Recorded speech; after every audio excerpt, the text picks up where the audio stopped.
a child is always present no matter what.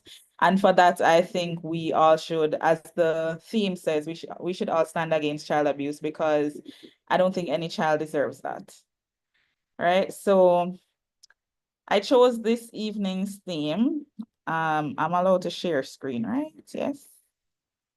Oh no, you have to.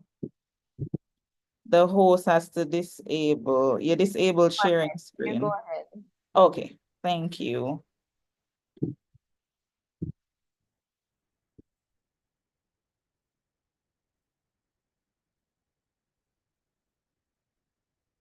So this afternoon, I chose this theme. I chose to go with the theme that we've been seeing around for this year's Child's Month theme, Act Now, Stand Against Child Abuse and Exploitation. And I chose that theme because it's something that is so prevalent in today's society, where something as simple as in Jamaica, you know, we hit children, something as simple as that. Sometimes it's overboard, and a lot of our children are being abused in so many different ways.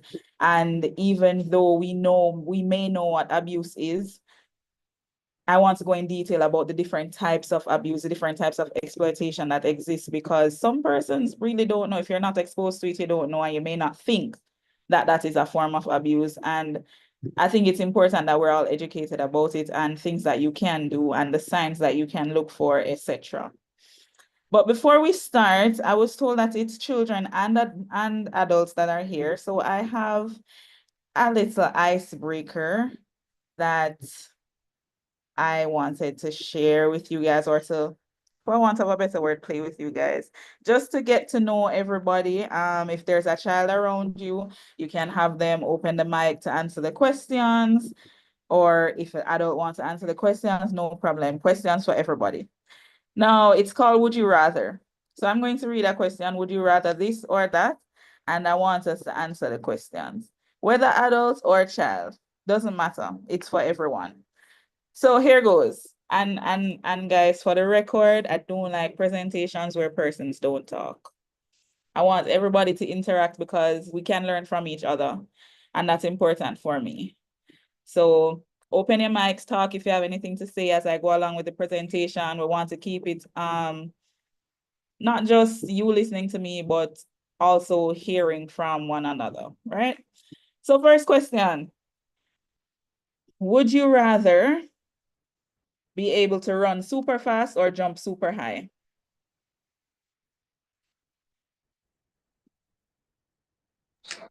My knees were never meant for running, so I'll jump. If your knees not meant to run, or you going to jump? And that easier. That give me not need that means I'm not for run, so I can jump though. Okay, fair enough. All right. Next, if there's a child around, let the child answer. Would you rather eat chicken nuggets or French fries all day? Nuggets. Nuggets? French fries all day. Either. You see, I like that neither. You see we have unhealthy people here. Neither. Okay, so chicken nuggets or French fries. All right. What about, would you rather have 3 eyes or 3 ears?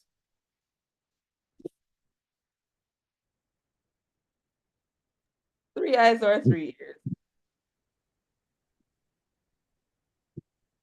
Neither. Well, no, you have to choose one. Which one would be more beneficial?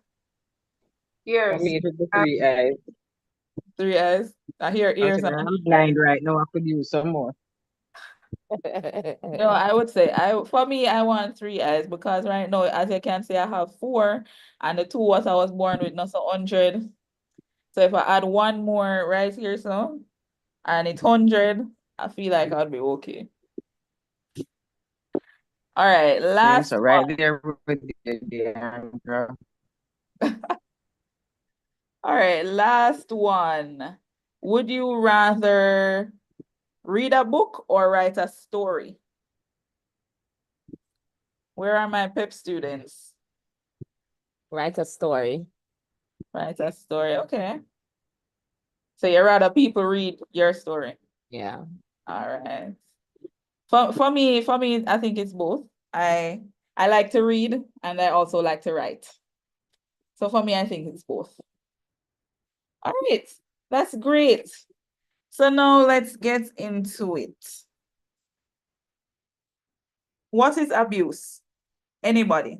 What do you think abuse is?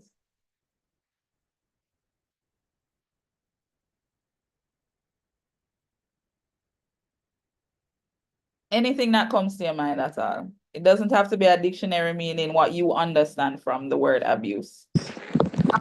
Intentional harm. Your intention to inflicting harm or Okay, I heard harm. injury, which is to a child, you inflict it to a child, and you are intentional. That was your intent. Okay, all right. Anybody else?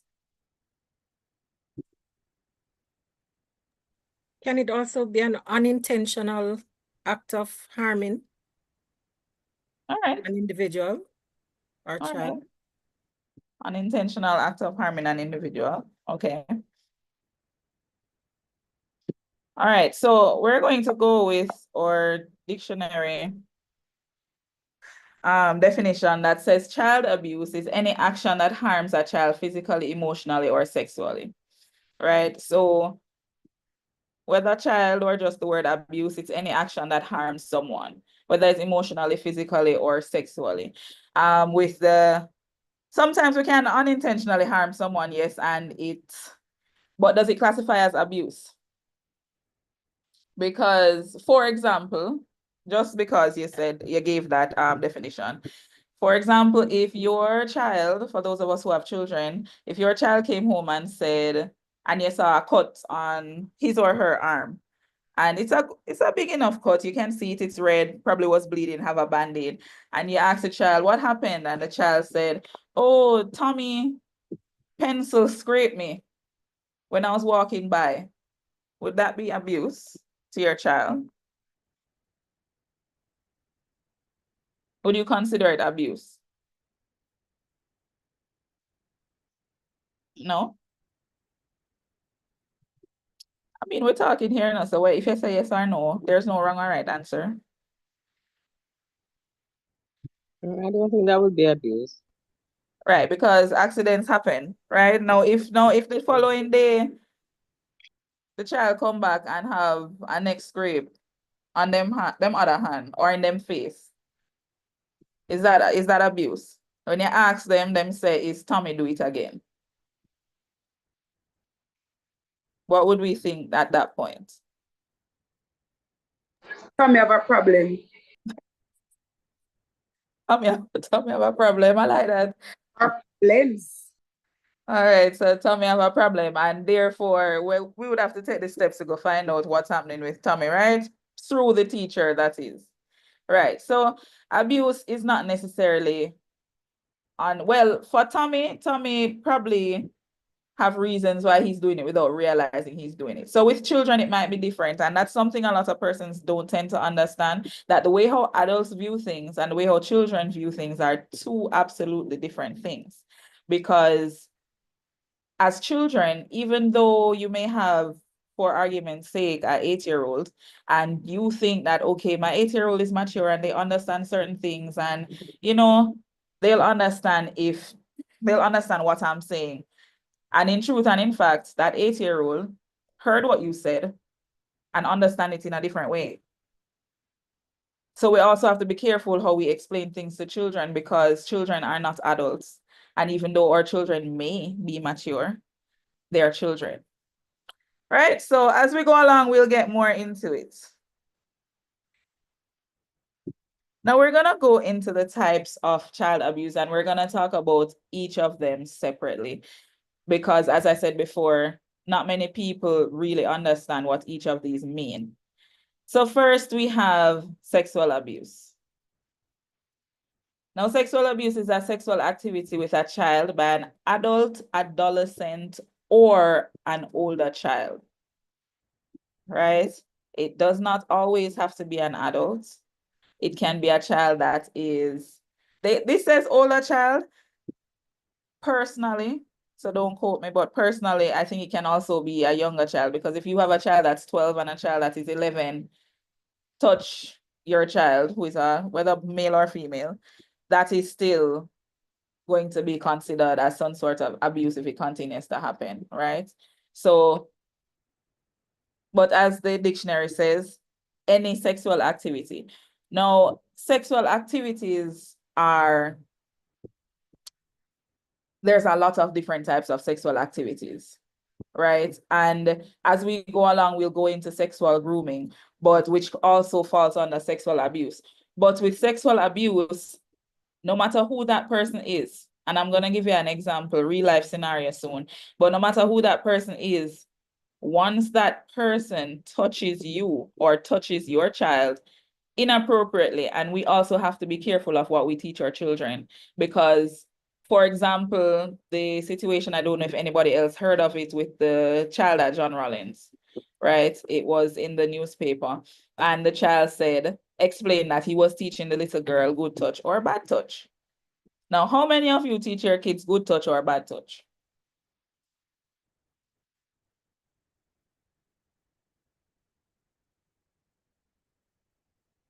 Come talk to me now. Go ahead, Mrs. Language. No, I was just raising my hand to say yes, Oh, I. yes, you've taught them. So what, okay, so you've taught them what is good touch and what is bad touch. So the bad touch is when they're touching them in their personal private areas. And the good touch is like you're touching them on the hand or shoulder or anywhere like that. Okay, fair. All right, so that's what you taught your kids. Anybody else has a different example of what good touch or bad touch is, or do we all agree with And it Nikki's? also includes who is doing the touching. Go again? I also includes who is doing the touching. If it's a stranger, they just touching them like that. No. If it's somebody you know. Right. What if it is an uncle?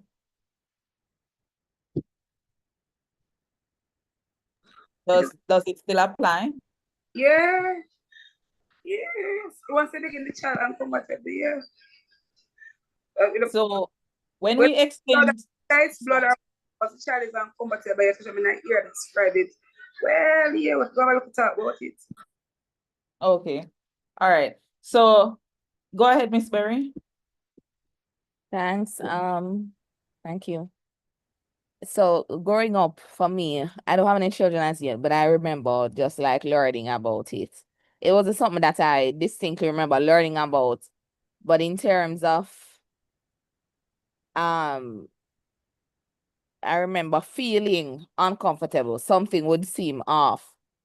And I remember how I remember it is that my grandma, mom, or older persons around me, they kind of drilled into me, these are your private areas. Nobody is supposed to touch them. Only mommy. So not even daddy. So that was the sort of thing that they created, only mommy, not even daddy. And so in my personal experience, they sort of reinforced that there was a type of person to trust, and it was only mommy and my grandmothers. Okay. Oh, yeah. So that was how I learned it. Yeah. Okay. All right. And as I said before, everybody learns things in different ways. So for my upbringing, similar to Shamoy, is that my mother would always have taught me that, listen, you don't sit in nobody's lap. You don't sit in anybody's lap except your father and your grandfather. I don't care if it's your cousin. I don't care if it's your uncle. It could be the friend what you see every day. You sit down on the chair beside them. You don't sit in their laps, right?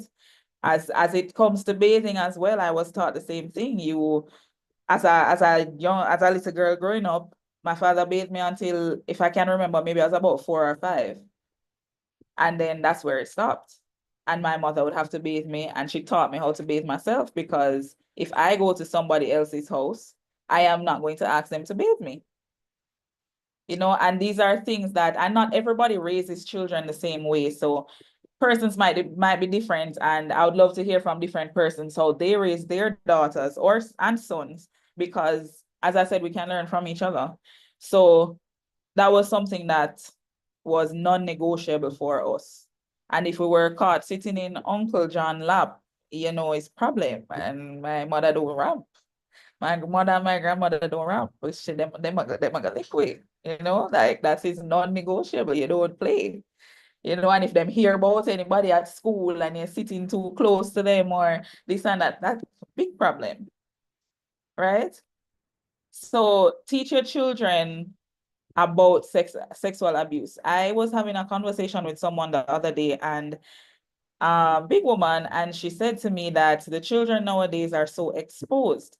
And it was a conversation with a friend of mine as well. And he said he had a daughter, and he teaches his daughter about each and every type of abuse. He teaches his daughter about sexual grooming, etc., all of the above, and she's 5, because he said the way of the world is one, social media, and a lot of children are exposed to social media at 3, 4 years old, and you have no idea what they're watching on it. And so when they go to school and they show his daughter something, she needs to know what she can watch and what she can't watch. Right? Go ahead, Chamoy. All right, so D'Angelo, for me, I don't want to say worry, but that's the best word that I can find at this point in time. The worry in my mind for that is I don't want to expose my child to anything before, so how do we determine what is age appropriate in terms of exposing them to the evils of the world? Because when I was growing up, half of these things that they're talking about, and I'm not even that old. So half of these things that they're talking about, I'm like, what?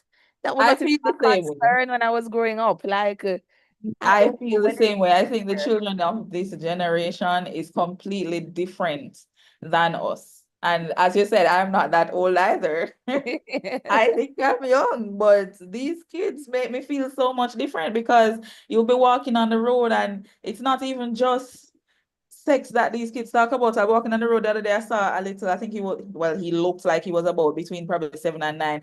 And him and his friend was in a big conversation about different positions. And I was just like, what type of positions are we talking about? And I was so taken aback, because I'm saying, what is happening? Right? But even with working at the children's home, that really taught me a whole lot about the kids nowadays, and what they talk about, how they talk about it, and what they're interested in, because it's completely different than when I was a child.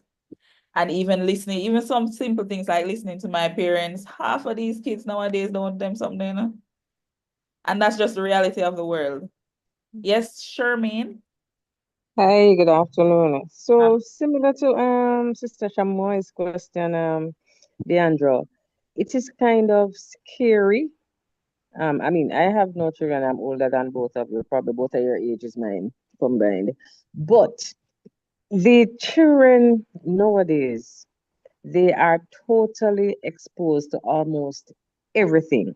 And as Sister Shamoy raised the question, at what age then does a parent or a guardian start to talk to them about these things? Because one of my fear is if the parents don't talk, because when I was going to school, you learn these things in guidance class. That's the first time you learned about those things.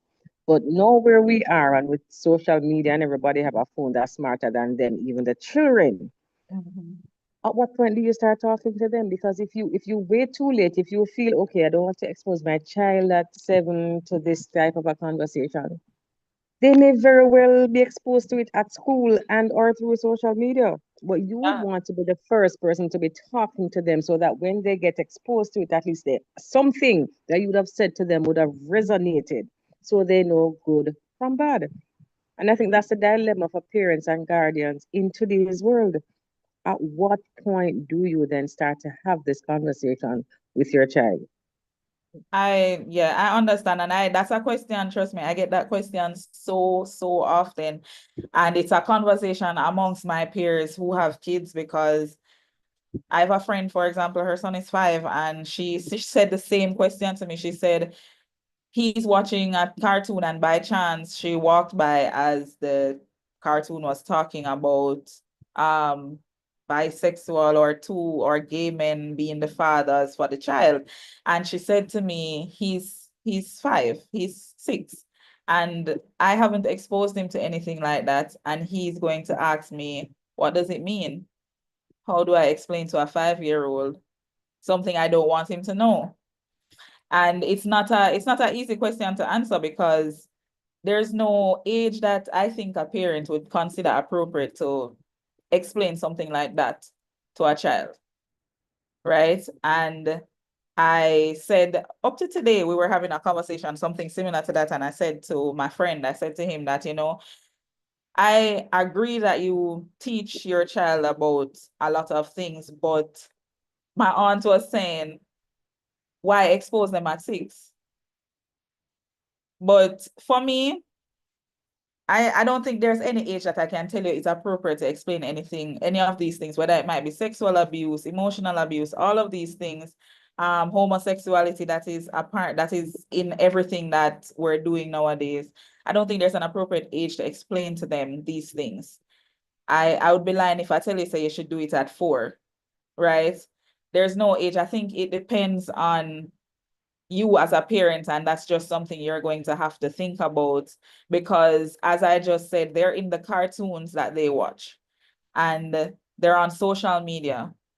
There are ways that you can probably prolong it in terms of you watch what they watch to see what they're watching, and you can block certain things from like YouTube.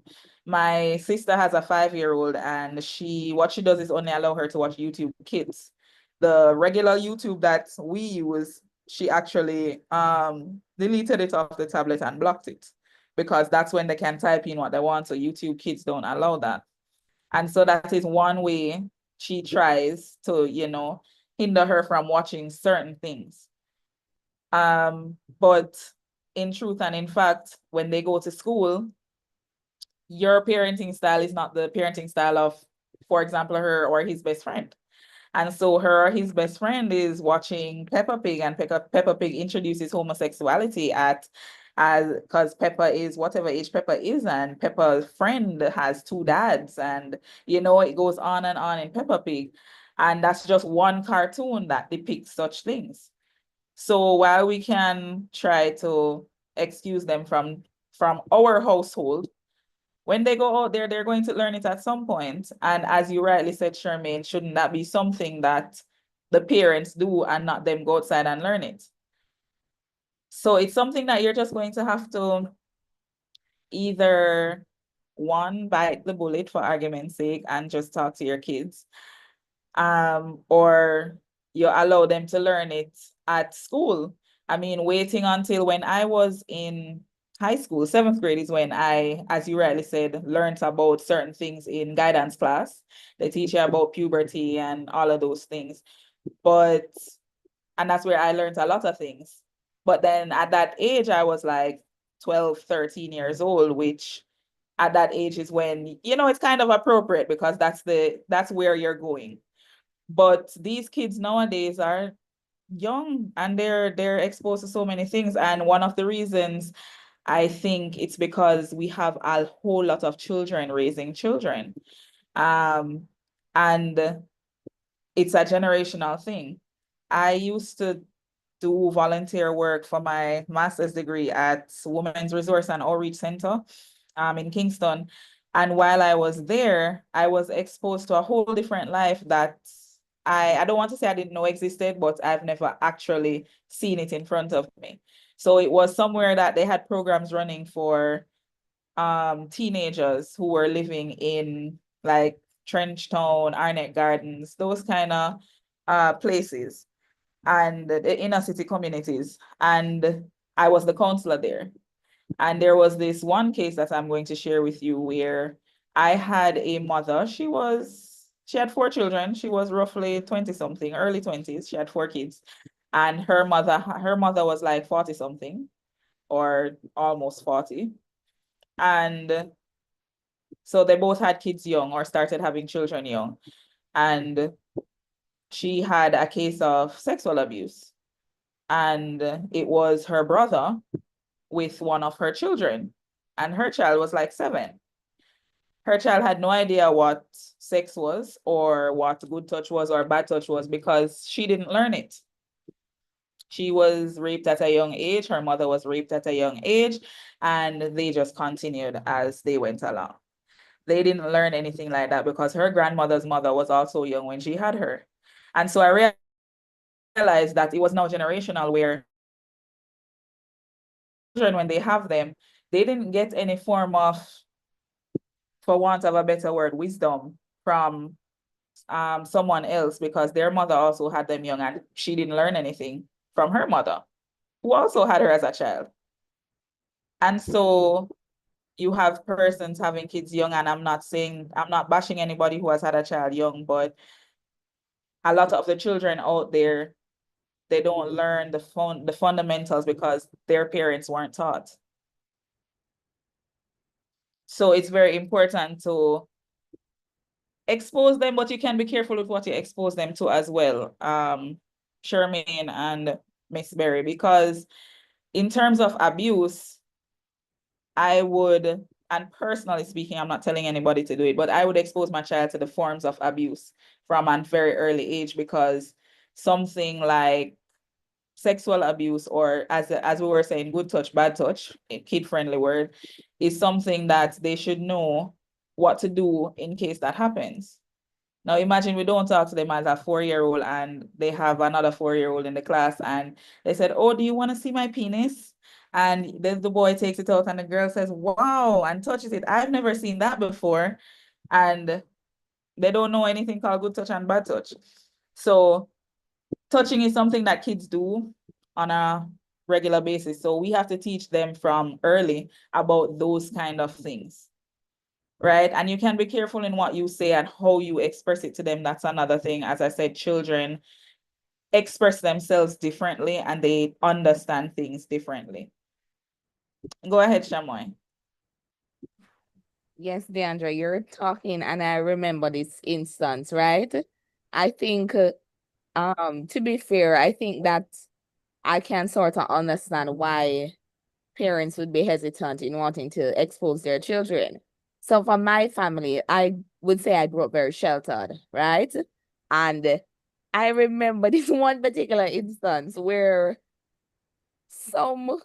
it was a special day at school, and I think I was in the 5th grade or the 4th grade, I don't remember. And they came and they were teaching us about the reproductive system. And they had given me a sanitary napkin. And I remember getting home, because we had a taxi driver. So very sheltered, Deandra. So I went upstairs to my grandma and I said, Grandma, look what they gave me. I said, it was a napkin. And my grandma was saying, who gave you that? My grandma said, throw that away. So I never knew what it was, Yes, I was a fairly bright kid, and stuff like that. But learning that for me is a distinct memory in my mind because I remember how my paternal grandma reacted. And I was just like, whoa, is this a bad thing? Later now growing up when I actually had to learn about that and actually experience it. It was so different because I'm like, why didn't they teach me? It's not a bad thing, but it was what it was associated with. Right. So when I saw, and I later grew to understand it, because why? My parents were young parents and they didn't want me to get to have a child young, so it's sort of like a pendulum or whatever you call it. It's both ends, it's both ends of the same scale, whereby some persons are not trained, they're not informed. And so the thing just perpetuates itself in the family. And on the other end, you become so scared. You isolate the child. You insulate the child's life with thinking that you don't want them to know anything about this, and that's how you're gonna protect them from repeating your mistake. Right. So it's I think it's something we have to prayerfully decide. I really think it's something we have to prayerfully determine. I agree. As I said, I don't think there's a right or a wrong answer to the questions that you guys asked because it all comes down to what you want to expose your child to. And as I said, everybody parenting styles are different. And if you think that's at a certain age, you're okay with them learning about X, Y, and Z, then that's fine. Go ahead and teach your child. But just remember that even if you think that at 12 or 13 is when they should learn about certain things, there may be a friend, a close friend of theirs who has learned it at 7, and they are going to tell them about it. Even in kids, when I listen to the children at my niece's school talk sometimes, I'm like, are these adults? And some of the things that they talk about, we don't talk to her about because she's 5. But then at school is a whole conversation with the children. So it's really just up to you and how you want to raise your child, to be honest. Somebody else had their hand up?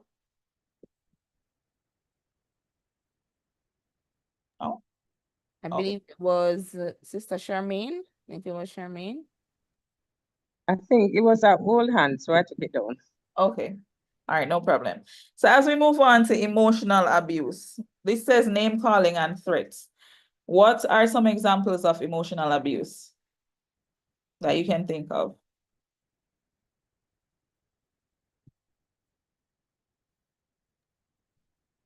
Is Or one what does it mean to you? like you look a teeth in boy, your teeth like your papa, yeah. No. Yeah, that's definitely emotional abuse, right? And it's continuous. So as much as it can't just be one time because it only takes one time to hurt someone. But those things, yes, even, and I'm going to consistently give children examples because we are in Child's Month and we want the kids to learn as well. So like emotional abuse, when someone says something like that, you're teething like you're ranking pooper. And or you tell your daughter or your son all the time, Lord, you still like your mama, that's why she didn't want you. Those things are hurtful to a child. And as I said, they think about things differently. That can impact their self-esteem. And this is also psychological abuse. So psychological abuse affects your mental health, right? So you consistently name calling a child, even with children at school and bullying, calling a child and say, in my days, I don't know what the kids say now, but in my days, I was always called Fatty Boom Boom. And I used to just laugh it off because that's what they did. They laugh after me. I was usually the biggest one in my class. Them used to laugh after me every day and all these things. And I used to just laugh it off with them. But it wasn't funny, not to me. But I didn't tell them that because to me, I just thought I should go with the flow. I was a child. And when I tell my mother, it did funny too. So I just thought, it's okay. And so you have to be careful how you react to certain things that children say as well, because as I did as a child, I feel away, but I never tell nobody because to everybody else, it did funny and it was okay. So if you hear your child call another child some name, tell them don't do that, because the child may not like it and they're just laughing because everybody else laughing and they don't know better. So you have to teach them what is okay and what is not. And telling them stay like them auntie over so, or them like be like this person over there. So, or why you have some parents, well, in my time, you have some parents that used to consistently compare their child with either the friend or their sibling, because they're saying, oh, for example, they say, why you couldn't come and want to study all the time and get 100 like so-and-so daughter over there? So why you couldn't come and play piano like Mass Joe niece? And you consistently compare your child with something or someone else. And even if it started out funny to them, eventually over a period of time, it becomes abusive because you're hurting their their mental state.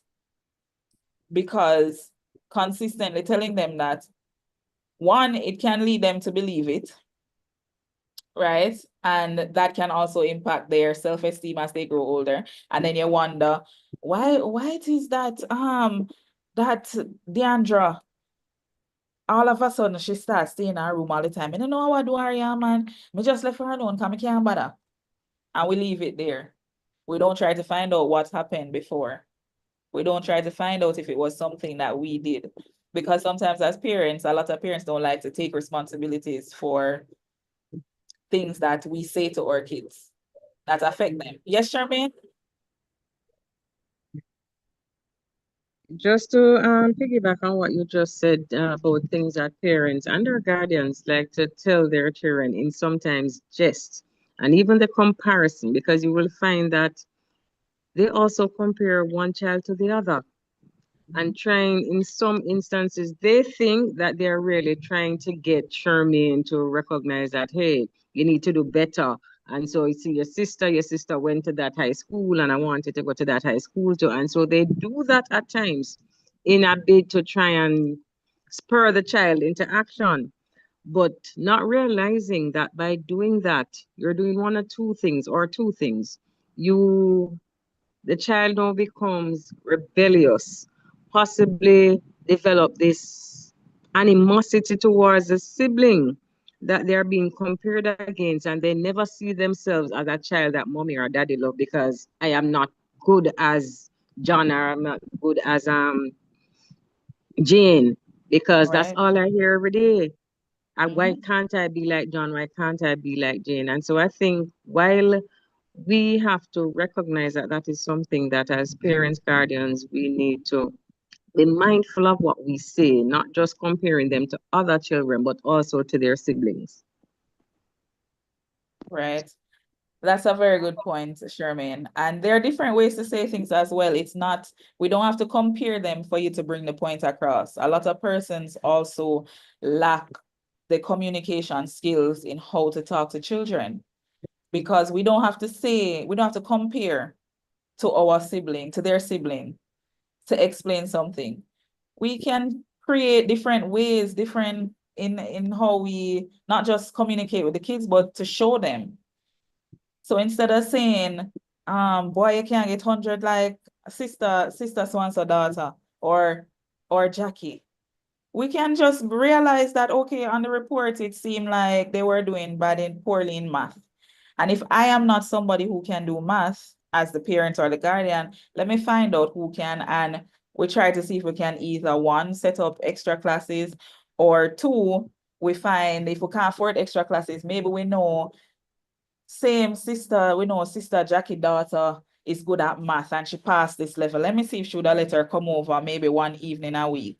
And they sit down and they help each other through it because we have to teach our kids also that it's okay to help other people, right? It's not just about the comparison. We don't want them to feel as if they're not good enough because eventually continuous telling them they're not good enough or continuous comparison over a period of time is going to start reflecting in their behavior.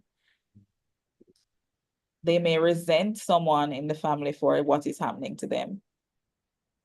Sometimes these simple forms of abuse that we don't take as anything may push them to go where they're getting the compliments and the help. And then that might be you pushing them in the wrong hands. Yes, sir, Sherman. I don't want to be hugging this chat, but it's interesting that for me, as I say, I have no children, but I have a niece who is now 24. I have a nephew who is 16. And so I grew up around them. And for the most part, everybody considers me the stern person and the stern auntie. So they know they can't get around me. But my nephew, and I tell you, girls and boys are totally different. My niece is focused, laser focused, too focused if you ask me. However, my nephew is not like that. And I remember always saying to him, you need to study, you need to be focused, you need to this, you need to that. And in my mind, I am telling him things that for me, I want him to do better. But interestingly, I think it was last year when his report came. Normally, he'd send it to me. He didn't send it to me. And then my other sibling said to me, he got his report. Did you see it? And I said, no, he hasn't sent it. So I called him and I said, oh, you didn't send me your report? And he says, Auntie, I'm going to send it to you. But And I said, but what? And then he stopped. I said, what happened? Talk to me. And he said, the grades are not, they weren't very good. And I know you're going to be upset. And when you get upset, you get very loud. And I don't like when you shout at me. And that just stopped me dead in my tracks. Oh my. Dead, dead, dead, dead, done. And I had to say to him, all right, I hear you. I'm sorry if when I shouted at you, you felt that way. I won't shout. I promise you from today, I won't shout. But do you understand why I'm saying to you, you need to focus? If the grades are not good, this is the grade we're going to aim at. And he said, yes, auntie, I understand, but I just don't like when you shout. And I tell you from that day till today, when I talk to him, quiet, totally quiet. Because I don't want him to ever think that, she's shouting at me, she's doing this, she's doing that, so that he doesn't feel that he can talk to me about things, or if the grades are low and we can reason out the grades and things like that. And I tell you, from that moment, I have learned a valuable lesson. Most importantly, boys and girls learn differently. So that was a teaching and telling moment for me. And I don't know, maybe I was abusing this poor child all the time. I talking to him because I talk loud. That's that. I like the fact that he was able to That's come what I and want to actually say that teach to him. you. That was very big of him to actually say it to you. A lot of kids are afraid to speak. And so I'm glad he told you, and I'm glad you were able to take accountability for it as well, because that's very important. And he would also notice that you're trying. And for children, that's very important. So great job. That was great. Yes, Shamoy? I really appreciate that story from Sister Charmaine, because my dad used to act sometimes as if he was deaf, and so it was just for like the fear of God in me. But I just wanted to add this little plug, Deandra, something that I noticed in terms of emotional abuse. It would not only be parent to child, but children to children as well. I remember, so my first name is Shamoy, and growing up, I had big eyes. My eyes are very big, and I remember being teased and being called Bulby. Bulb, because they said that my eyes were bright like stadium bulbs or stuff like that or whatever. And my name, Shamoy, that there's an actual cloth called Shamai that was so. And I distinctly remember these two things because my parents positively reinforced the fact that, one, my eyes, my mom would tell me that I have her eyes. And I always thought my mom was just so pretty, and I've always wanted to look like her. If anybody say I look like my daddy, I would cry, because I'm like, my daddy's ugly. I don't look like my daddy, I look like my mommy, and so my mom would always tell me, you have my eyes. Your eyes are beautiful, and she would, just positively reinforce that. And so I grew loving my eyes. I never cared what anybody wanted to call me, Bulby or whatever. Honestly, I remember that, and it made me feel so good. And I remember when my mother taught me about my name, who I was named after, and how to pronounce my name, and how the shamai, that was the cloth, was two different things. And it was at that point I learned the importance of word. This word in particular was the word less. When you put the word less on a word, it changes it. So you have something that's worth less. Less is at the end, right? It means it not value anything. But then you have something that's called priceless, and it values everything. And so the way I remember my mom, just my parents, how they, positively reinforced, and I told them about what was happening. I don't remember ever feeling crushed about it. And I think I don't remember that part of the story, Deandra, because of how they turned it around and how I was able to look at it. And so, I feel like child to child emotional abuse, the parents can help by doing some positive reinforcement with the children. Great point, Shamoy. And you're right. The way you react to a situation is how that child would remember it. It's how that child because at the end of the day, even though we send our kids to school and they learn from each other there, the home is where they start out, and the home is where they're coming back to tell you everything. Listen, my niece will come home and tell me every single thing that happened at school, and I will be so annoyed because my tell her say she can't chat, But I listen to what she's saying because I want to know what's happening at school. I listening, and she go to her birthday party and she come back and she want to tell me about it. Man, my ears tired, but God no, I'm sit down and I'm listen. And this is what we need to do with our kids, because if they tell us something shocking, the way how we react is going to be the problem, or it's going to influence them on how to change that or what to do about it.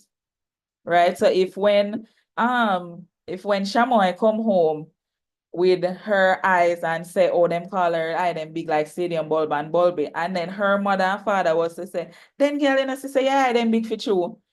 Them not say nothing wrong. Or her father react and her father say, who tell her that? I'm gonna find him father. I'm gonna beat him father. And then the two parents get into an altercation. That is what the child learned from it, The child don't learn nothing else, The child learn that when somebody tell them, say them I big them to fight them, and that them take from it, And when you ask them what happened, or the teacher call you and ask them what happened at school and how come you fight X, Y, and Z, the child just say, because daddy say him a go after him papa, so me a fight him first.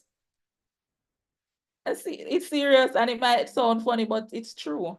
So be careful how you react. All right, neglect abuse. This is something that a lot of persons don't realize actually happens a lot in society.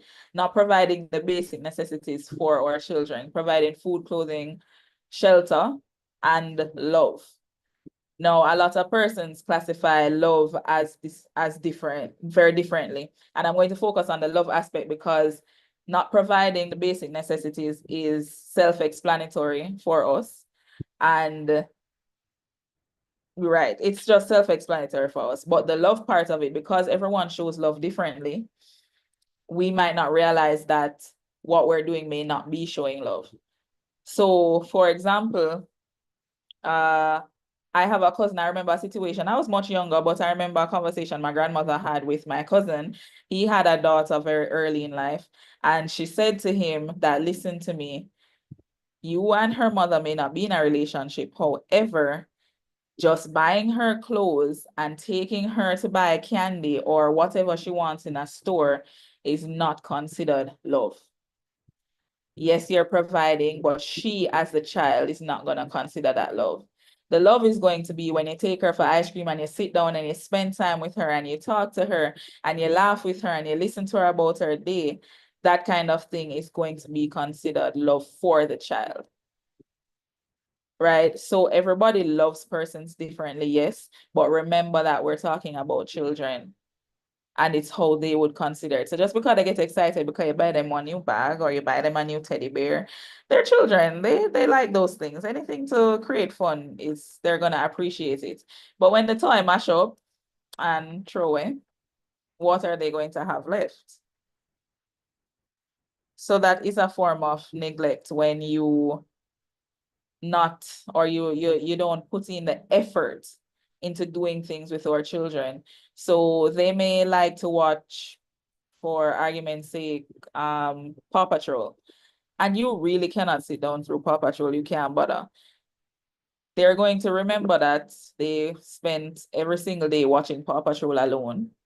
In comparison to Daddy's going to work, and I tell my officers this all the time when they come in with their kids, that your child won't remember that you bought them a teddy bear a year later. May not. But if you're going to work because you're so busy and you took 5 minutes before you went to work to sit down and help them with their homework or read a book with them before they go to sleep for 5 minutes or 10 minutes, that child can remember that. Oh, my daddy wasn't always there, but he used to do my homework with me every evening before he went to work. Or when when he came home in the morning, he would make me breakfast before he goes to sleep. Those are things that matter to children. When they see you and they see the love that you show through the things that you do for them, right? The essential things. They'll remember that you took them to walk, even though you were so tired. You took them to walk around the block and come back. They'll remember those things. Right? So we have to ensure that what we're doing for our kids, or what, along with the basic necessities that we do provide for them, we have to provide love as well in ways that the child understands. Right? And you teach them how to love as well. So you teach them how it is that they are to love other persons as well, not just how you love them. Right? And as much as you may have parents out there who can't afford clothing for their children, or they can't afford food, and yes, they try, but you realize that it's really not working. We can help them as well. Right? Instead of, if it reaches to a point where you have to get authorities involved, then you go to CPFSA and you report the matter, right? So that they can get help, the help that they need. And as we go along in the presentation, I'll stress more on the help part. All right, physical abuse. We all know what physical abuse is. Hitting or burning, inflicting any kind of pain on someone is physical abuse. Right? In Jamaica, and I use this example because we are Jamaicans. For the most part, I don't know if anybody here isn't Jamaican, but we tend to have a thing in Jamaica where we hit our children for what they do wrong. Me used to get enough beaten when me like a picnic. I can tell you that much. My mother and my grandmother never joke. But if you realize now in society, persons are trying to move away from this beating, because it's not healthy and it can cause psychological damage on that child as they grow older. You have parents that beat their child for every single thing, and that's when I think it's abuse. Because they move the pen from point A to point B, but they weren't supposed to move the pen. You slap them. Them didn't it on the counter, you slap them. There's a lot of things that we do that we don't think is wrong because that's how we. I'm not telling anybody how to raise a child, don't get me wrong. However, it comes to a point where you have to think about the child and not just your annoyance with the child. Because we want to raise children who are healthy, mentally, physically, emotionally healthy children to go out into this world. Right? So we have to be careful what we're doing to them. And we have to be careful what they are seeing, because we might be going, as adults, whether parents or guardian, might be going through physical abuse or whatever domestic violence in the house. And we don't realize that just because the child is 4 means that they don't understand what's happening. I can guarantee you that child will tell them friend the next day, say, I see my father stepping on my mother's chest last night. And I'm telling you from experience, because I've had cases like this. And they tell you like it's a movie replaying in their mind and it's so cool. And him go buduf buff. And him tell mother face and him do this. Or my mother slap up my sister so. And it's your child gets exposed to that, and that doesn't happen in your child life, for example. So now your child is like, what is this? And they come and you hear that story, and then what? Right? So physical abuse can come in many ways, or child can get exposed to it in many ways. We have to try to not hit them for every single thing that they do wrong. Sometimes it's better to sit down and have a simple conversation with them and explain something to them. A lot of kids, we tend to tell kids not to do this, not to do that. How many of us explain why they're not supposed to do it? And how many of us explain that in a calm voice? Do we wait until them do it the 3rd time and you slap them before it is that you go and you explain it to them? I don't know if we do that. But if you're going to tell a child not to do something, and remember they're children, so they are going to test your boundaries, I think that's just innate in them because they're learning. So if you're going to tell them not to do something, you have to tell them why. You have to give them a reason that they will understand. In Jamaica, we tend to say, because I said so. That don't mean anything to the child. That don't mean nothing. So why I can't open the fridge? Because why I have a long tail, and if you cut it off, you get V. I used to hear that morning, noon, and night in my house. Don't ask me why. Why have a long tail? And I'm just like, it don't mean anything to me. Yes, Shamoy? Yeah, so Deandra, you say that, and I remember this one time my father was telling me something, and then he just stops in the middle of the conversation and he said, Shamoy, not everything I tell you, I'm gonna have a reason why, but I want you to trust me to understand that if I tell you something, it's in your best interest. You don't always have to know why, because me, I always need to know why. I need to understand why, And funny enough, I honestly understood when he said that to me, that he's not always gonna have an answer for the why. So I think that yes, it's important to tell them why, but I feel that if sometimes you are honest with the child as well and tell them, I know what's best for you and I want you to be safe, I think the children can understand that. I don't know if But I'm that is a wrong. reason, Shamoy. That is a Oh. why. That Yeah, is a why. yeah, It's really just letting them understand the why. So it doesn't have to be a reason like how you're thinking, but just telling them to trust you is a reason. yeah, Because at the end of the day, you're somebody they should trust anyways. Because you're trying to create that atmosphere, that bond with your child, yeah. for them to know that in a calm way, okay, daddy said this, and let me just not do it. But if we just get up and slap them every single time and them don't know what them are doing wrong, eventually the slap not gonna work, because they have no idea and they're intelligent children. All the children nowadays different from my time. The children nowadays probably 10 times smarter than when I was a child. And that's just the truth. So we have to also be aware of the children that we're raising. But Deandra, I Yes, find that when you tell them, okay, the stove is on, do not put your hand next to the fire because it's gonna burn you. Nowadays generation is going to do that because I want to feel it. well, you're not wrong. You do have children who are like that. That is very true. That's very true. And you have the parents that will say, okay, go on. And then they feel it and they get burned and you say, well, I told you. Now, I am not telling anybody to go and do that because no, we're not trying to put them into harm's way. But you do have the kids that they have to learn through experience.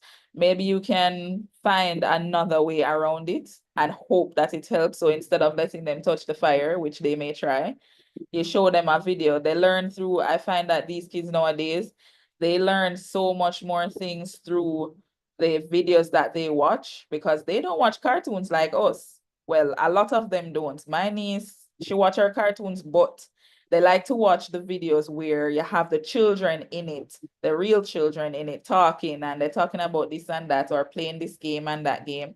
And those kind of things, those are the things that they like. They like listening to the children and they learn so much from these children. So if we can find videos or even a role play, you can get creative with the children in a half hour, we can't bother, and that's just facts.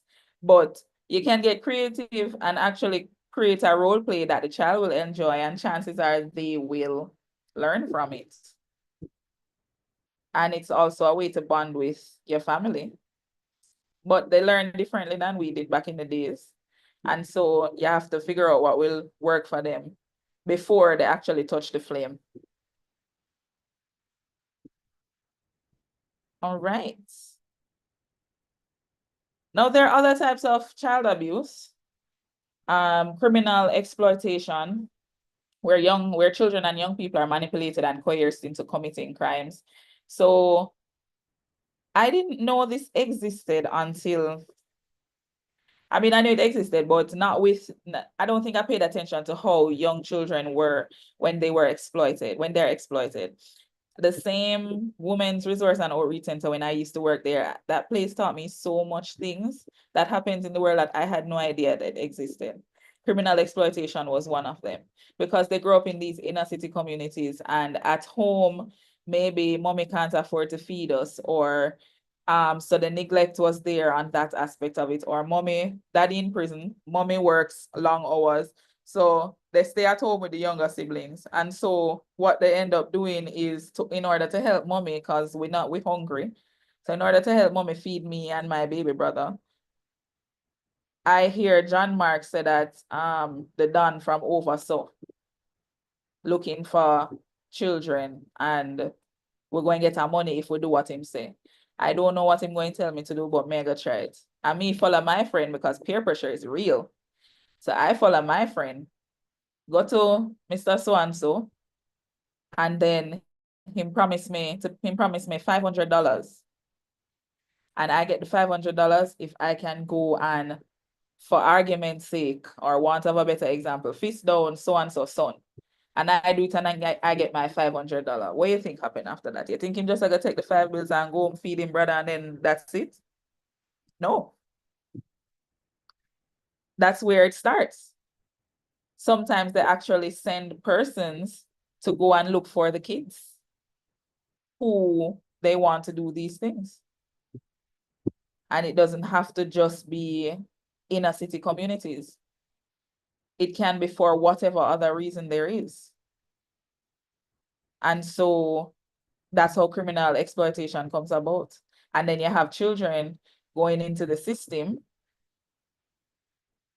And then when they come out, if they come out, them join the gangs because that's the last time they remember they do something. And I'm gonna say fun because they explained it to me as fun. I remember this little boy I was talking to him, I don't remember his age, but I think he was about 14 or 15. And he said to me that he was just telling me a random story. And he said, I remember when I used to be in a gang, and I said, a gang? How old were you? And he's like, probably around 10 or 8, somewhere there. And it was just like a by the way conversation, there was nothing to it for him. And I was there taken aback and couldn't show it on my face. And I said, so tell me, gang. And he said, well, my uncle used to in it and I never really sure I did what at the time, but I follow him one night and I realized what him really do. And him did have one gun, him get the gun from such. Never call no name, but him get the gun from such. And it did look cool. So I follow him one night and them catch me and I just start. And it was fine for him. And I said to him, so how did you stop? And him said, oh, him uncle get catch. And something about his uncle got caught and his uncle told them to leave him alone, so and tell him say he mustn't bother with it or something like that. And him never go back. And I said, oh, okay. But it was just another day for him. You get me? It was like talking about the sky is blue and what you're going to wear to the birthday party. And for me, I was just like, at 14, you're telling me about a gang when you were 10. And it doesn't only happen in the inner city, it happens in the regular communities as well. So it's not necessarily a case where it has to be neglect. And then you do have the cases where mother and father work so hard and they work long hours and they don't have anybody to leave those children with. So they leave them at home and say, okay, the older one can take care of the younger one, and then leave the dinner. And then when they come home at, let's say, 12 o'clock, the kids are already in bed. But then what are they doing between the hours of, for example, 6 and 12 that you're not there? I have a little cousin, she used to follow her mother go on the road in the night to the bar. And when she go to the bar, she see what her mother do, and she see her mother dress sexy and she look good and put on makeup, and she see her always talking to men. Now she was like 8, she don't know what that mean, but she follow her. And she realized that her sister reached 12 and her sister had to go and do the same thing. And so when she reached 12, her mother told her that she need to go do the same thing. And she used to just say that, oh, she get $5 last night from this guy. And God bless what he asked her to do to get $500 because she needed lunch money. And them not living in a ghetto. But the mother just don't want to work. Well, not that type of work. And so it becomes generational. And then nobody really pays attention to that aspect of it either, because when you think criminal, you think gang violence and that kind of thing that they go to prison for. And it just exists so many places. right? All right, so online abuse, cyberbullying, that's something that's very prevalent in today's society, especially with our children nowadays. It's any form of abuse that happens through the internet, including platforms like social media, online games, mobile phones, and it can sometimes manifest into cyberbullying or cyber stalking.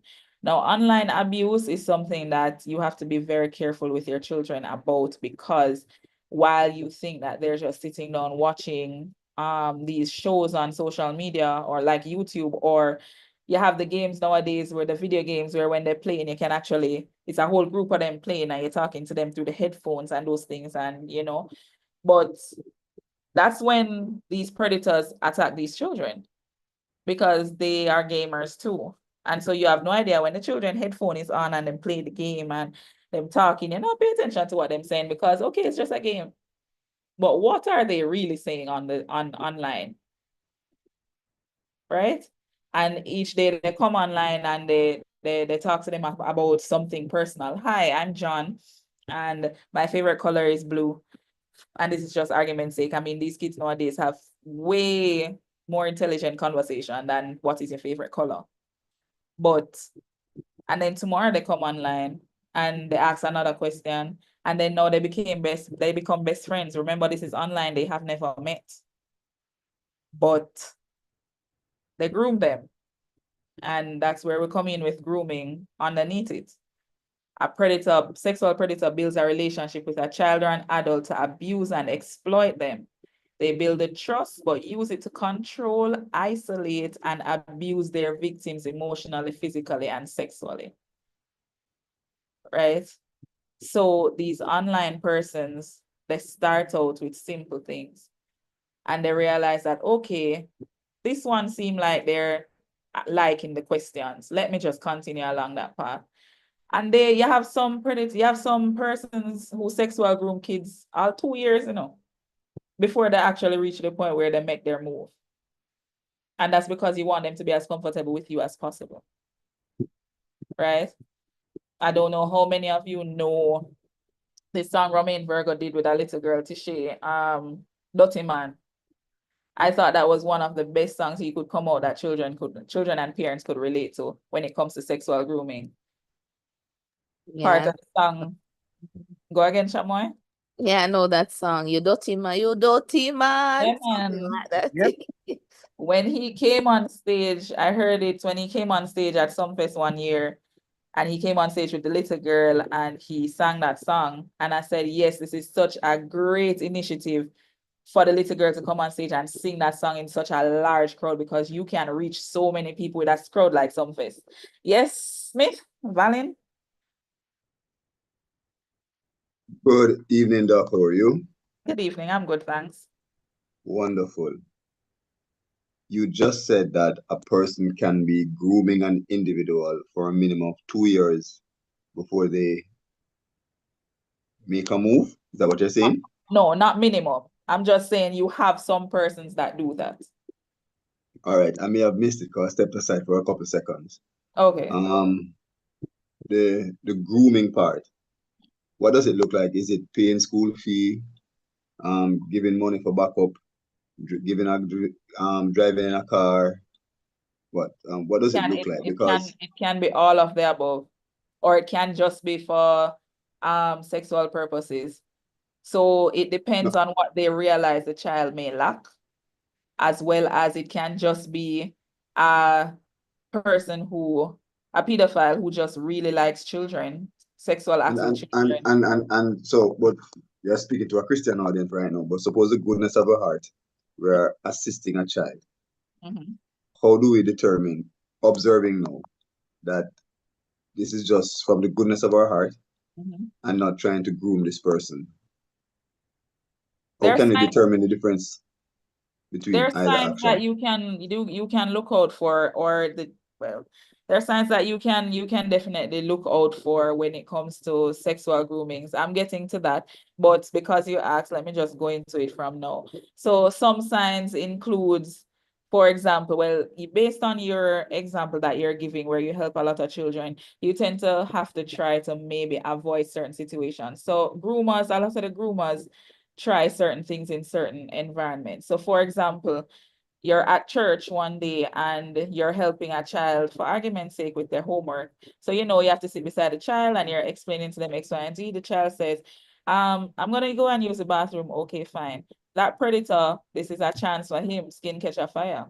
So he's gonna follow them to the bathroom. Must probably say, you want me to follow you to the bathroom? Let's say it's a little boy, because men normally follow boys and females, girls, etc. And let me follow you to the bathroom. Okay.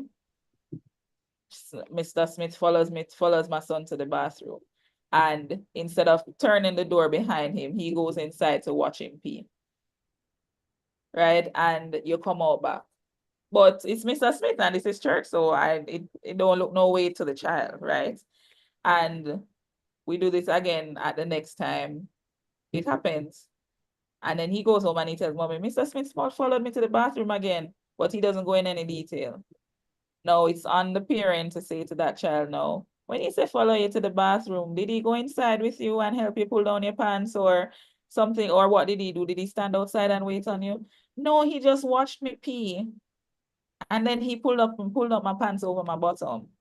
So you listen for certain things that the child is saying to you in certain scenarios, because why does Mr. Smith need to be inside of the bathroom with him if he's able to do it on his own?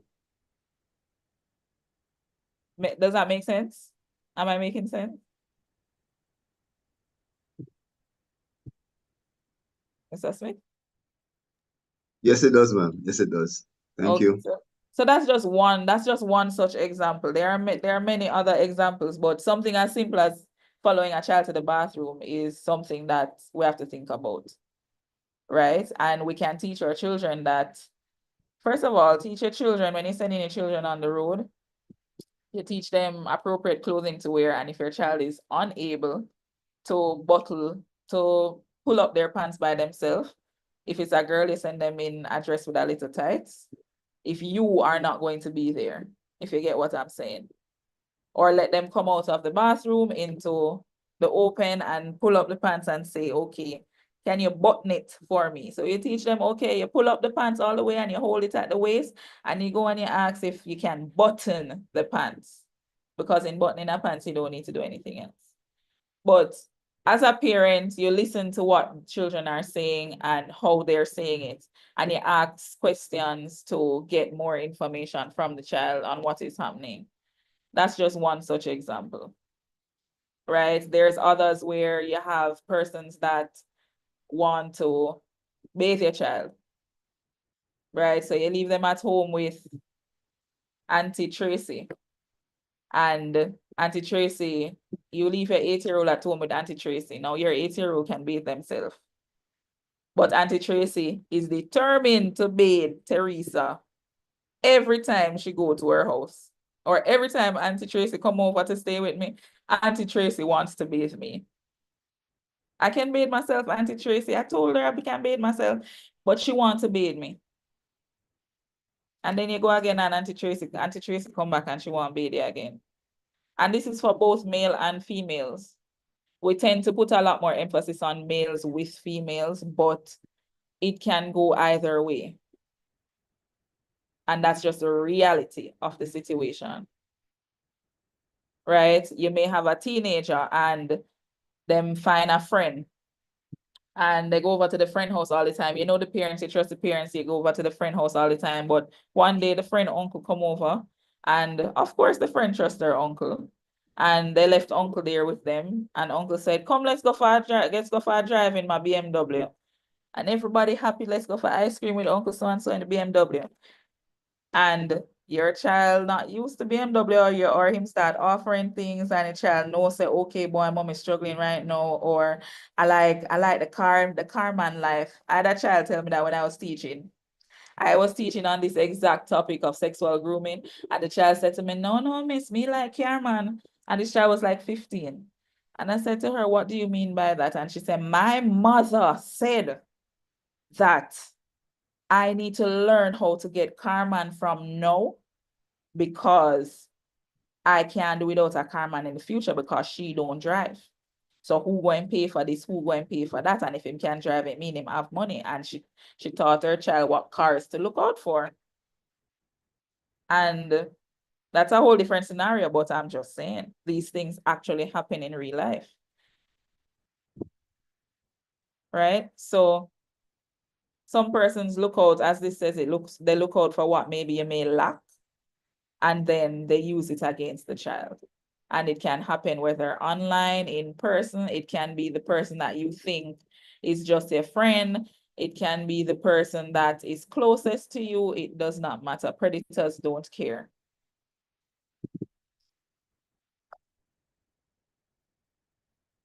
All right.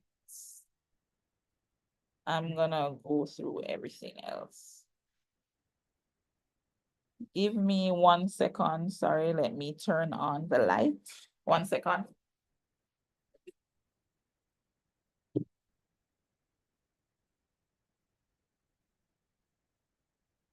All right, sorry about that.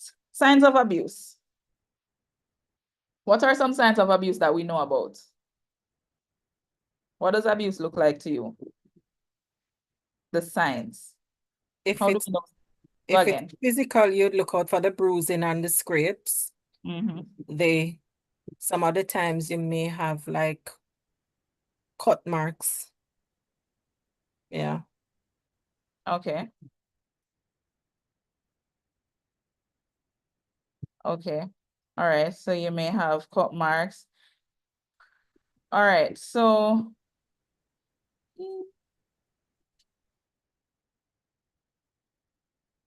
all right, so physical abuse. As you said, you look out for the bruises, the cuts, the scratches, the scars, vomiting, drowsiness, or seizures. You can look out for burns, because remember, physical abuse comes in so many different ways. It can be a burn, or it can be a scrape.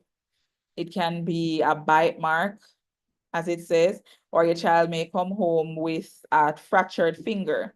Mommy, my finger hurting, and you look at it and you might rub a cream on it and you don't know it's fractured. But then it keeps happening, and eventually you realize that, okay, this is something bigger than what it is. How did you get this? Right? Suspicious illness is another form.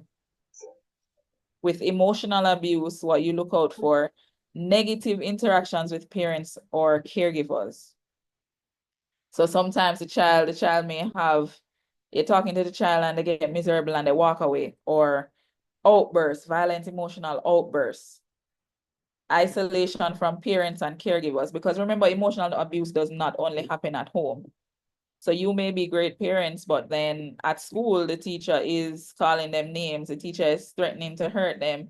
Or if it's a single parent household, you may go over to you may be at mommy's house and mommy has, you now have a stepfather. And the stepfather may be consistently saying, oh, me hate your father, or this and that. That's also a form of emotional abuse. Right? So where you send your kids matters, who you send them around. Trying to make people dislike them. So this is where this low self-esteem comes in, or low self-confidence. They don't think they're worthy anymore because of the consistent abuse that they've been having to endure. Not caring what happens to them. So you may hear them probably say to you, you may say, don't do that, you want to fall off the chair. And they may say, well, it's like, oh, if I drop off, oh well. You know, I realize that, okay, something is wrong. Lacking social skills or friends. Our children don't just automatically want to not talk to a friend anymore. And they don't just automatically not want to go out with friends, especially if you have teenagers that like to go out, depending on where you send them. But all of a sudden, they don't want to go with Sister Scarlett daughter or Sister Scarlett son. Why? What happened? Not never happened. Find out what happened. Right? Sexual abuse, what to look out for. Also marks and bruises. So the marks and bruises are not just from physical abuse. It can be sexual abuse as well. Sexually inappropriate behaviors. So accidentally touching me on my bottom. So the teacher accidentally touched me on my bottom. Accidentally. Okay. And they come back again and say, oh, Mr. So-and-so did it again. No, but we have to go talk to Mr. So-and-so now. Right? Poor personal hygiene. So they tend to not want to bathe anymore, or like they're very secluded to themselves. Needing to use the toilet a lot. Maybe they might have an infection, right? Pregnancy and STIs. So you have a teenager, you didn't know they were sexually active. And when you ask them if they have sex before, to them, maybe they'll tell you, no, I've seen a scenario like that. She told her mother no all the time. And her mother said, but how you get pregnant? And that was because she didn't want to say, or she didn't look at it as she having sex because she didn't want to do it. But it was really someone else forcing her to do it. Right? And she didn't look at it as she having sex. So to her, she wasn't having sex, but somebody was having sex with her. And the mother didn't think to twist it around that way.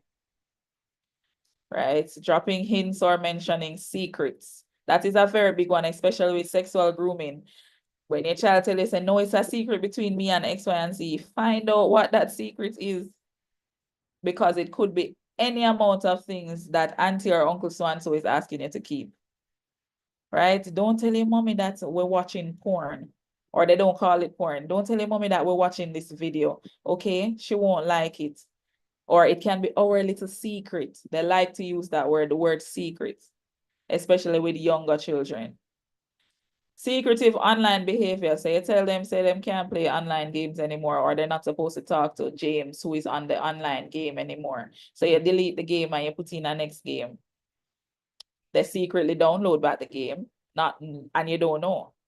Check your children's phones, tablets, TV, doesn't matter what. Check all of them. For me, it doesn't matter the age either of your child. You may want to give your child freedom to talk to who she wants to talk to or talk to who he wants to talk to. But once a month, even if, go through the phone and see what's happening in the phone. What do those conversations look like? Right? Who is this? I've never heard you speak about Tom before. Or I've never heard you speak about Jackie. Is it a new girlfriend? But when you read the message, you say, but Jackie sound like a big woman. Right? And then you have neglect abuse, where you can look out for missing school. A lot of children tend to miss school when they're neglected.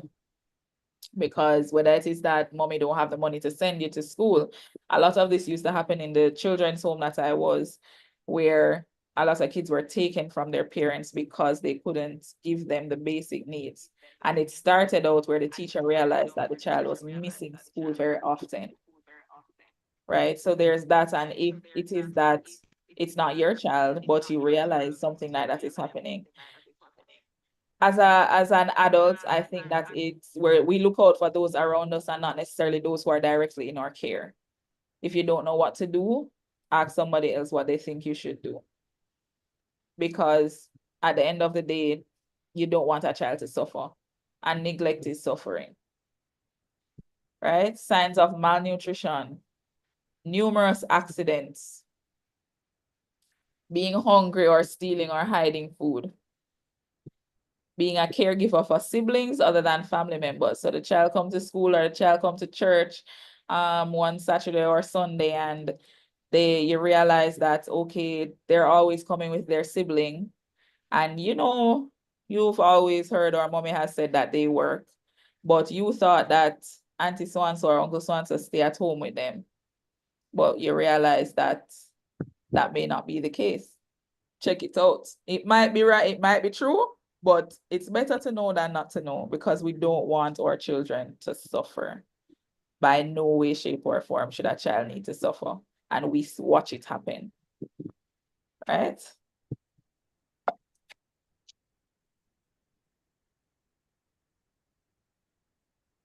All right, so how can we protect ourselves? And it's not limited to only these. So we have to tell our children that they should speak up if something feels wrong. If they are uncomfortable, they need to speak up. They tell their parents or guardians or any trusted adult that it is, but you have to teach your children to talk.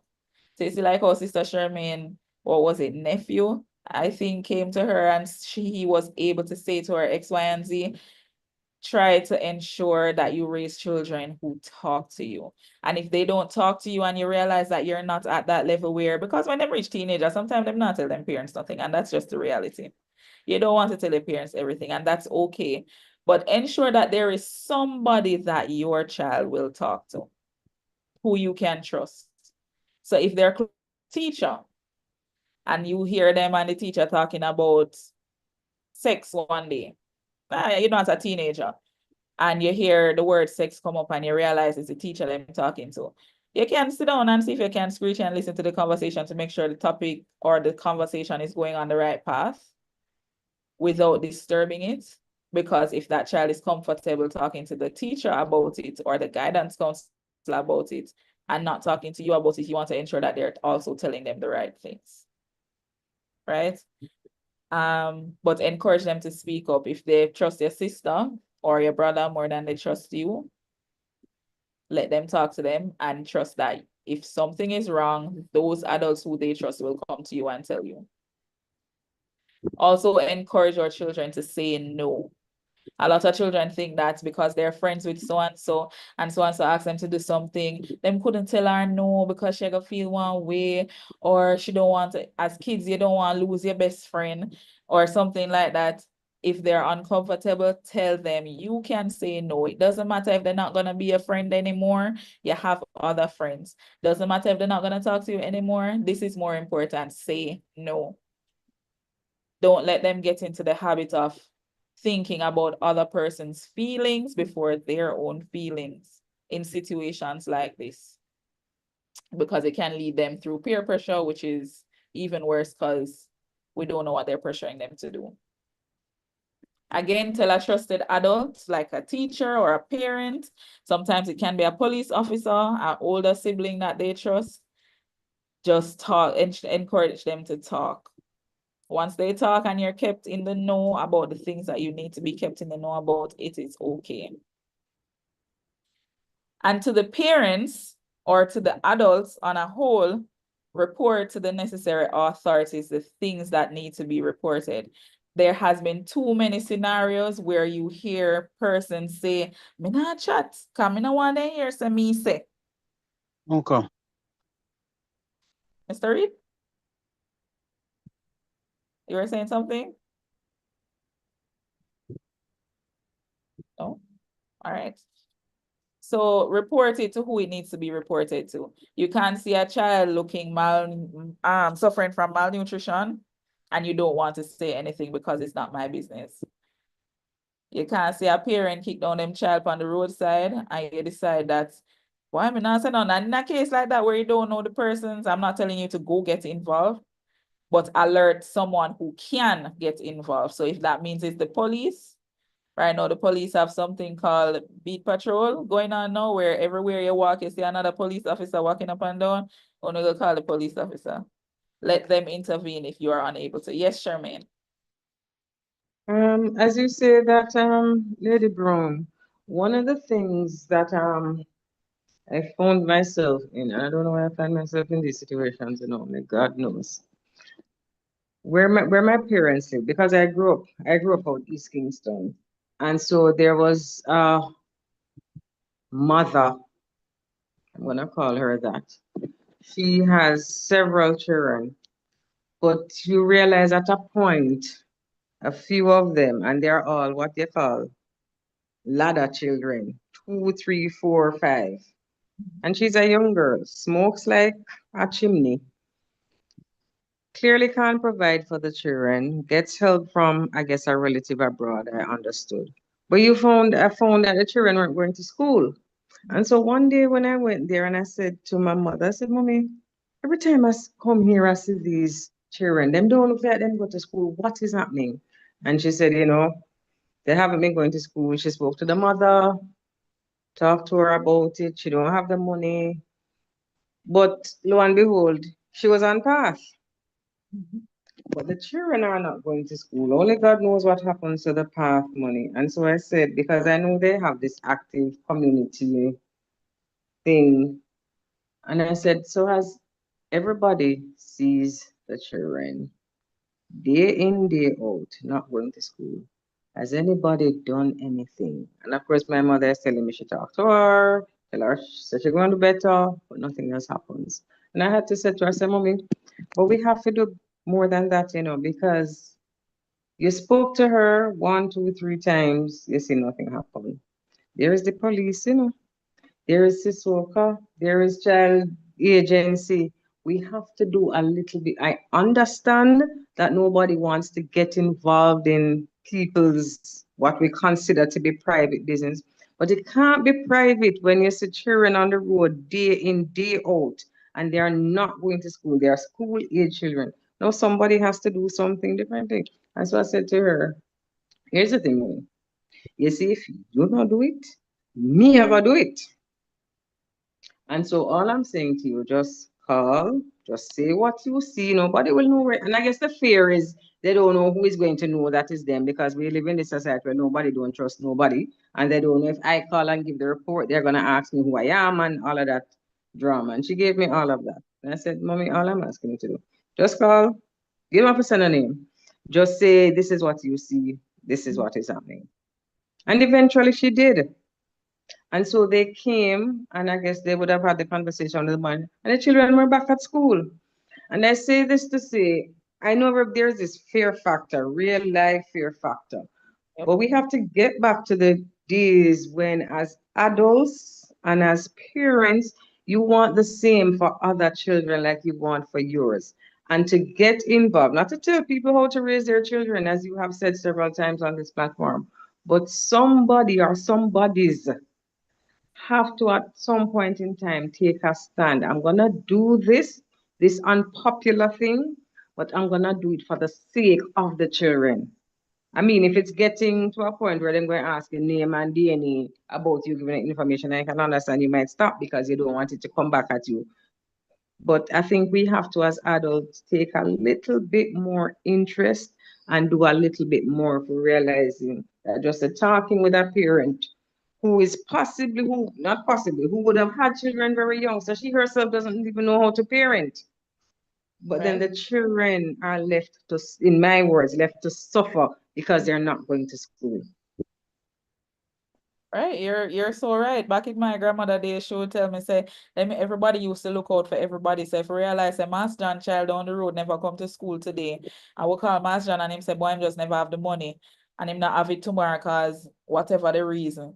My grandmother say who can chump up the little, what she call them, shilling or whatever I call it those days. Then put them together and Mass John's son reach the school the next day. But we've moved away from that. We have moved so far away from that. So far away from that. We don't even want to help our neighbor.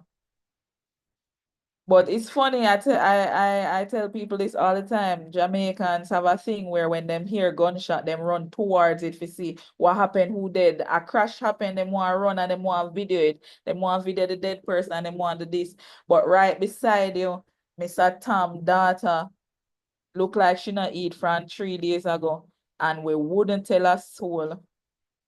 We not run towards that, but we run towards to see who dead so we can video. Why we not video when Mass John had fist down him daughter? No, me no want to get involved because I'm afraid next thing them come talk me down and this and that. But there are ways to do it if you don't want to approach the person by yourself or at all. Go leave an anonymous tip over by CPFSA. Go leave an anonymous tip at the police station. Send somebody, write a note and just drop it off and turn back. No name. By law, they're going to look at the note, and by law, if you tell them where to find that person, they might go and check it out. If your daughter or your son go to school and realize that every single day this person don't have lunch, encourage your child to tell the teacher. Because sometimes in public system, there are so many students that maybe you not even realize. If it's a high school student, the teachers aren't outside with the kids. The kids eat by themselves. So you may not notice. But encourage the child to tell the guidance counselor or to tell the classroom form teacher. Encourage them not to be afraid that when they see things that either they're not supposed to see or they think, they may not know, but they think something looks wrong with the scenario. Tell them to go talk to the guidance counselor or go talk to the teacher. Doesn't matter which teacher as long as they tell a teacher. Right? If you realize after you tell the teacher nothing not happen, then mommy maybe I can or daddy can go to the principal. But you keep going until you realize that that child is being taken care of. Because if we're not looking out for the future of the world, then what is the point? What is the point? If we can look over there and see that this child is hungry and give him $200 to go buy a soup, maybe that's what they can afford. Now, so I'm not give them the last $200, yeah, because I can't use it buy one phone card later, because I forgot to talk to Auntie Joy over so. And these are real life examples.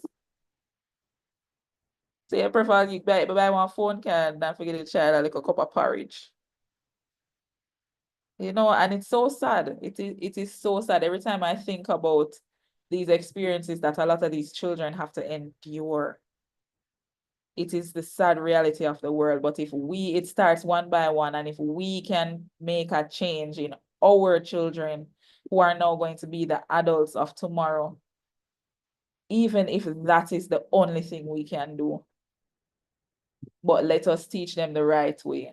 And if you see a teenage parent and them don't look like them have a clue what them doing, find out where they can get help, or maybe you can help them. Them can't change a diaper. Would you like me to show you how to change a diaper? But we might say we're afraid. What about having parenting classes for those kind of children? Refer them to places like the Women's Center. And if you don't know anywhere, you must find somebody that can give you an answer. And you go back and find teenager and help them. But we have to do something. We can't just turn a blind eye every single time that we see something is wrong and say, boy, I'm afraid. Because your kids are going to grow up with that fear. And so we're going to pass that on to them. Nobody tell them, because next thing this and that. But there are people we can't tell if we can't tell them to them face.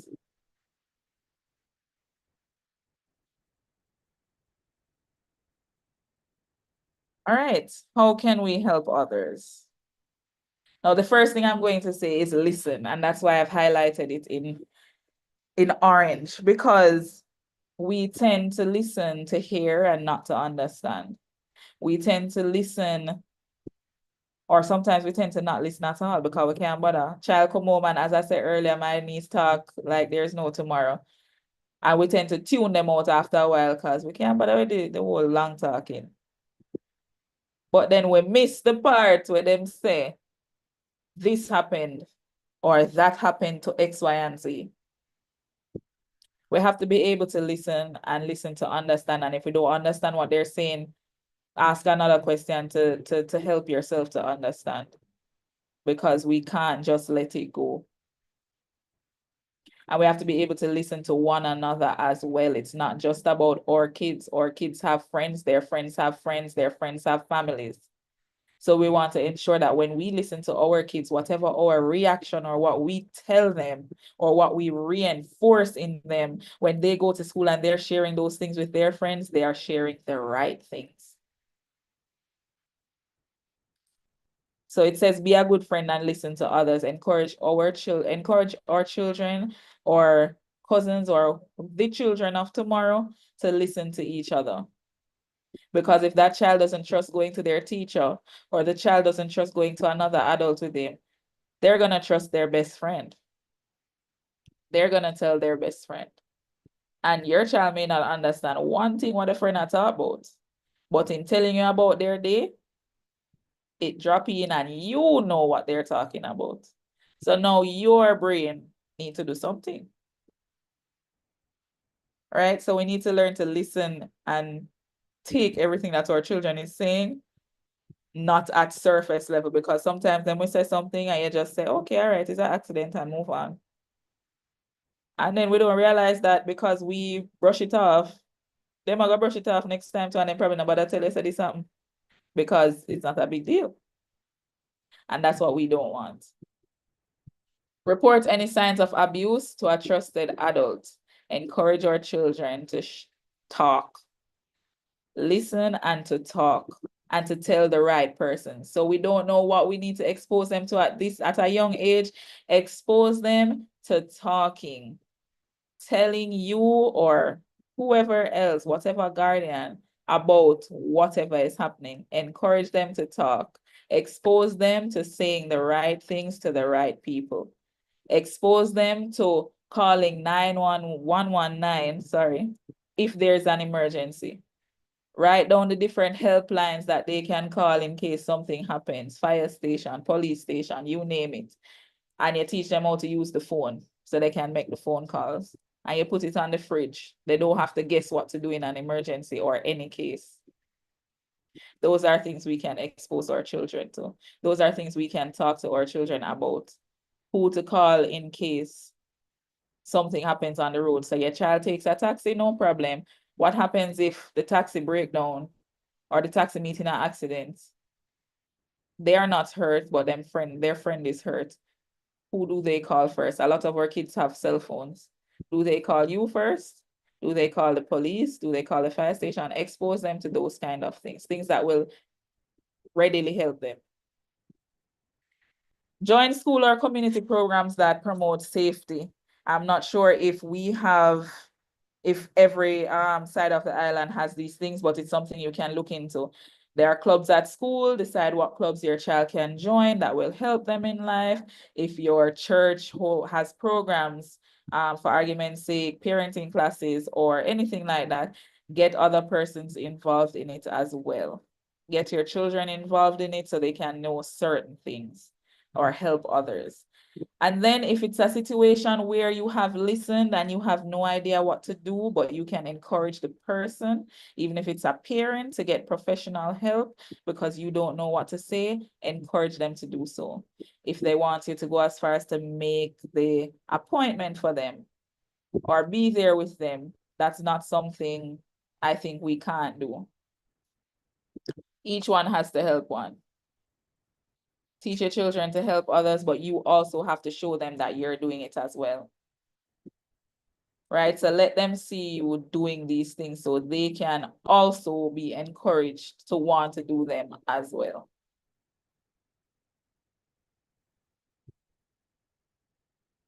So these are just some numbers. It's not all the numbers that we could possibly call, but these are just some numbers down here that we can call in any case of emergency. Safe Spot is a helpline for teenagers and children to call in cases of sexual abuse or any type of abuse. They also have an Instagram page for those who are technology savvy. This is CPFSA numbers that you can call in case of anything. If you don't want to talk on the phone, they have a WhatsApp line. I am unsure if it's 24/7, but nothing hurts to try. And then you have a child abuse line that they have launched. That is 211. These are just some numbers. If you Google different things for numbers in Jamaica, you can get a whole list of them. I don't remember the website, but I can try and see if I can find it.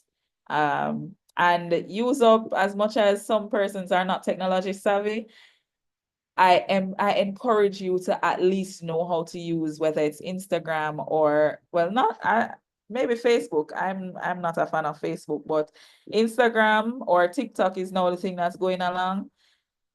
Watch what your children watching on those things, who they're following on those things, as well as there are a lot of places that you can actually get them to follow as well that will pop up on their timeline to give them relevant information. So even things like Gleaner website or Observer website, sometimes they put out different things. Safe Spot has an Instagram as well. Get them to follow, do your research and get them to follow some of these pages so that when those persons post things, they're not just scrolling randomly at watching them for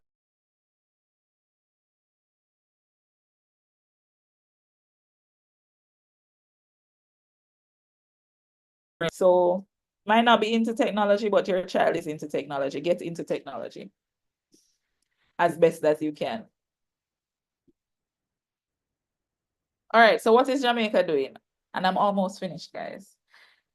JCF is currently educating children about their rights and how to report abuse. We also have police officers that are in the school system.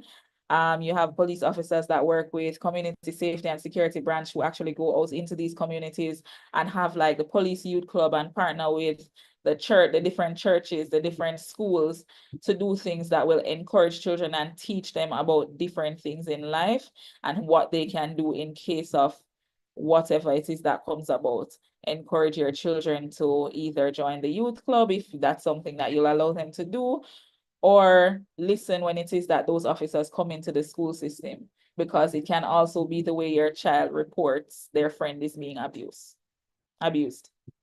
And then we have the Child Protection and Family Services, CPFSA, which provides support and care for affected children. And I guarantee you, if you make a report to CPFSA, they will look into it. They will launch an investigation into it. If you want to remain anonymous, you can remain anonymous, but just don't sit and say anything and say nothing. All right, so this is just a promise that you can make to yourself, and we can all say it together. So you can open all your mics so I can hear the lovely voices that we have here tonight, so that we can promise to ourselves and each other that we can stand against child abuse. Ready? After two. 1, 2. I I promise promise to stand I against stand against child Promise abuse. to stand against child Child abuse. abuse. I promise to stand against child abuse.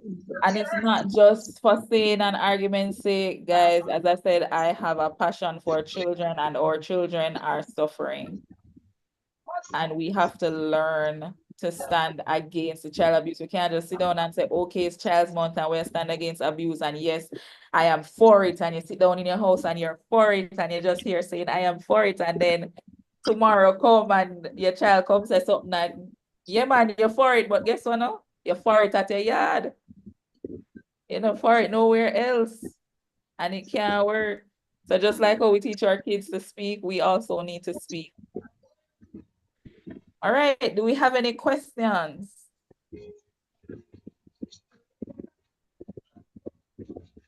No?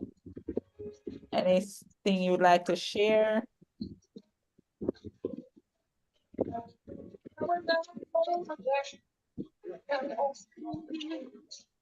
All right. So if that is it, thank you so much for allowing me to be here with you this evening. I hope I imparted some amount of knowledge to you, and if it was something you knew before, I hope that it's something that you're practicing and that you'll continue to practice and continue to teach your kids about. Yes, Shamoy? Yes, Deandra, I had a question about the statistics in terms of child abuse. So those numbers are not really published.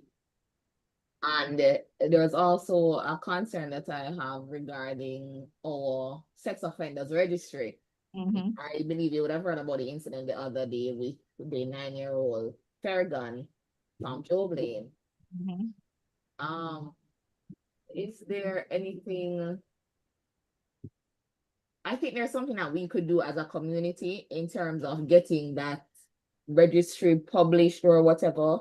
But what is the holdup? What's the drawback? I don't understand. If we are a nation that says we have our children's best interest at heart, how can we not recognize that publishing something like that is essentially protecting them and their interests? Is CISOCA actively working on that? Are there any other entities? I don't know, the statistics. We don't know anything about the children, like the number of children. It's like every minute there's a flare up and it's back to back to back. And then we're outraged as a nation, and then it just died down, and then it happens again, and it's the same thing over and over. I share your sentiment, Shamoy. It's really something published to the public. I think we've come a long way where sharing things is concerned, but I don't remember how far back you can remember. Jamaica don't usually share anything, and they've started to share. I don't know if this is something that they will eventually share. I really can't speak to it, to be honest. We can hope that something is being done. Maybe we can start a petition to have it done. I don't know if it will work, because a lot of times we start things in Jamaica and it really does not come to fruition. I think maybe our lawyers can try and figure out how we can let this happen, or maybe they can tell us what the holdup is. I don't know if there's anyone on the platform that would like to speak to it, but I share your sentiments.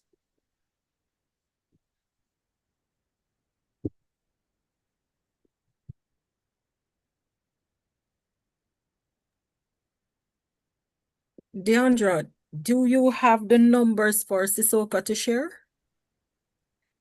I have the number, is it something that I can get and give to you? I have the numbers for Sissoko in this area, area 1. So Area 1? yeah, I do have the numbers for Sissoko this side. But if it's something that you want me to get for you for possibly the island, I can do that. And probably Yes. say you can share it. Yes. Okay, that's fine. Thank you. No problem. Any other questions, concerns, comments?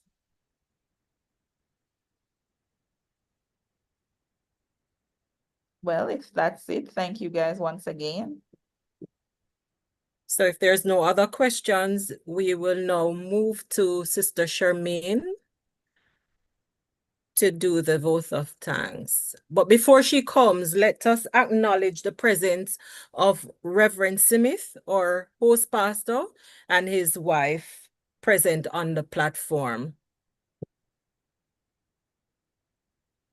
You may go ahead, Sister Charmaine. Hi, good afternoon again. Can you all hear me? We can. Great. I have to stay in this position because my internet is acting up. All right, so Lady Deandra Brown, it is my pleasure this afternoon to move the vote of thanks on behalf of the Green Acres Church of the Nazarene and more specifically the NDI ministry. The topic is clearly relevant, and the way you shared the information was, let me say, age appropriate. Whatever age we are, then we would have been able to understand, and the examples that you brought made it come alive even more. It was engaging, it was thought-provoking at times. And so I can speak for myself where some things I knew before, but some things I learned, some things were a timely reminder. And so I just want to thank you for having taken the time to spend and to share with us this afternoon. I'm sure there are many other things that you could have been doing and not just to sit with us this afternoon and hope that work will happen tomorrow. But you imparted quite a bit, and I'm sure each of us on the platform can take back something, not just for our homes, not just for our children, but for others, because we interact with children daily, we interact with parents daily. And so while they may not have been on the platform, you certainly would have shared a lot of information that we can certainly share with them, because we will not hold the information and keep it to ourselves, because we're not selfish people. And so for me, it comes back to the Bible that tells us that if we train a child in the way they should grow, then we will pray that they will not depart from it. So while we can't determine the age to start to talk to our children, but let us as Christians talk to them, talk to others, and to share the gospel with them, because they're learning everything else.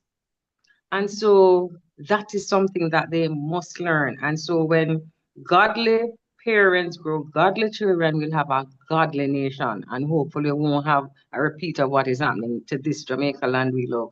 So thank you so much again, Deandra. And I just pray that the Lord will continue to bless you as you continue to do your secular job and impact lives the way you have been impacting.